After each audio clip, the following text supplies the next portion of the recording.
Welcome to another sidebar. In this sidebar, I want to take the time to talk about the rest and spread operators. These are two new features in ES6. You'll see them used often in Gutenberg. We're going to step away from our project for a moment to focus solely on these concepts. I'm in a different directory with a file called index.js. In the resource section of this lecture, I provide a zip file with this code. Download it and unzip the contents. The index file is pretty straightforward. I'm creating a function called add where it will console.log any numbers passed in.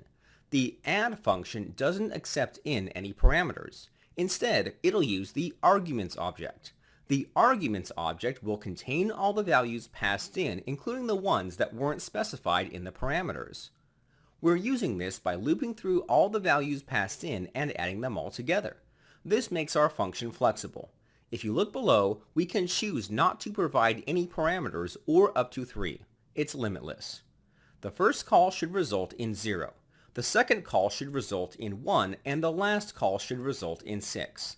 Let's test this out. Inside your command line, cd into the directory and run the command node index. As expected, we get the numbers 0, 1, and 6 outputted. We can clean this function up even further. At first glance, the arguments object can be used like an array. However, that's not completely the case. I'm going to remove a lot of this code except for the console statement. Then I'll paste in some code really quickly. Alright, this time I'm using the reduce function to loop through the array of values. This will accept in an anonymous function which will be passed in the values that are being looped through. The purpose of this function is to loop through all the values and then return one single value. The function has two parameters. The first is the total. The second is the current number in the iteration. In this example, we're simply adding number to the total. After every number has been looped through, the total will be returned. Let's try this out. Input the command node index. This time we'll receive an error. We get this error because the reduce function doesn't exist. The reduce function is only available for arrays. The arguments value we have here is not a true array. We can access the values like arrays, but a lot of the functions that come with arrays are unavailable. It's not the end of the world because there are different ways to loop through values, but it would be nice if we could use the array functions. This is where the rest operator comes into play. What is the rest operator? The rest operator allows you to create a variable that will be an array inside your function. Inside the function's parameters, create a parameter called numbers. We want this variable to contain all the values a user passes on to the function. To do that, we'll need to add 3 dots right before the variable name like so. Now we can replace the arguments keyword with the numbers variable like so. This function will work, but there is one change we'll have to make below. We can't call this function with no values like we're doing here. We'll have to remove this first call as it'll throw an error. Once you have it removed, go ahead and run the node index command. You should see the numbers appear like before. This is great. Our function is now cleaner and easier to read. Now let's say you wanted to have some fixed parameters while also allowing this to be limitless. That's totally possible. Inside the parameters, I'm going to create a parameter called message. When using the rest operator, it must be the last one in the set of parameters. All your fixed parameters must come first. In this example, I'm saying that the first value passed in should be set to message while all other values will be for the numbers parameters. I'm going to log the message variable before the numbers. We're going to need to update our first call again. This time, I'm going to pass in hello. What do you think the result will be?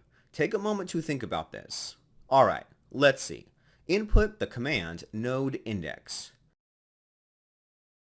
What we'll end up seeing is hello 115. For the first call, it used hello as the message and 1 as the number to add. The second call used 1 as the message and added 2 and 3 together. So that's the rest operator. It allows you to create a parameter in your function that will take in an unlimited number of values in your function and assign it as an array. Let's look at the spread operator now. I'm going to comment out this code we have as we no longer need it. Next, I'm going to paste in some code just to save some time. Alright, all I'm doing here is creating two arrays. In the first array, I have two numbers which are 2 and 3. The second array contains the numbers 1, 4, and 5. I want to put the numbers in array 1 into array 2. This way, we'll only have to deal with one array. You may come across these situations where you'll want to merge arrays together. Traditionally, you would loop through the array and then push the values into the array. With the spread operator, you no longer have to do that. Inside the second array, I'm adding the first array with the spread operator. Just like last time, I'm using 3 dots. The spread operator merges two arrays together. The array that has the spread operator applied to it will be the one that gets merged into the other array. In this example, array 1 is merged with array 2. Array 2 will be the array with all the values combined. Let's see if this is true. Inside the command line, run the command node index. Both arrays are logged. Array 1 contains the numbers 2 and 3. Array 2 contains the numbers it originally had while also containing the numbers 2 and 3. The great thing about the spread operator is that you can specify where you want to place your numbers. You could place the numbers in the beginning, end, or anywhere in between. At this point, you may be thinking, aren't the spread and rest operators the same thing? Well, they're definitely written the same, but they're completely different. If you use the 3 dots inside a function's parameter, then it's called a rest operator. The rest operator will combine all values together into an array. The spread operator does the opposite, which is spread the values out. Anytime you use the 3 dots outside of a function's parameters, it will be considered the spread operator.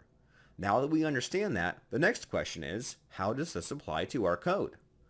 Well, let's look at Gutenberg code for a moment. I want you to go into the text control component directory for a moment. Open the index.js file. There are two places where the rest and spread operators are used. Inside the parameter of the function, you'll see the props variable uses a rest operator. The props variable will contain all the attributes that are passed onto the component that aren't already defined. This would basically be any custom attributes we set. We are allowed to do that. We're not forced into just using the attributes this component uses. If we want to add any extra attributes, then we can. Then, if you look inside the input element, you'll see that the spread operator is used to spread all the attributes. This is how WordPress handles custom attributes. Let's try this one out. If you have to, pause the video so you can switch back to the main project. Right now, I'm looking at the first text control component which is used for our ingredients. I'm going to add an attribute called foo set to hello. I'll add another attribute called hello set to foo. Lastly, cd into the blocks directory and run the npm run dev command.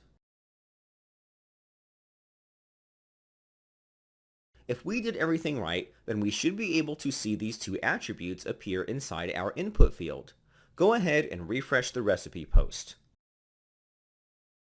Select the recipe block and inspect the ingredients input field. Just like that, our custom attributes are appearing without a problem. They don't really do anything, but it's nice to know we can add them if we ever need to. I'm going to undo these changes as they aren't practical. Components in Gutenberg are flexible. Most components allow you to create custom attributes if you ever need that kind of power.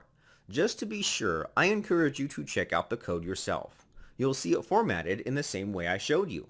Don't ever be afraid to mess around with your code either. It's how you'll learn and become comfortable with the tools provided.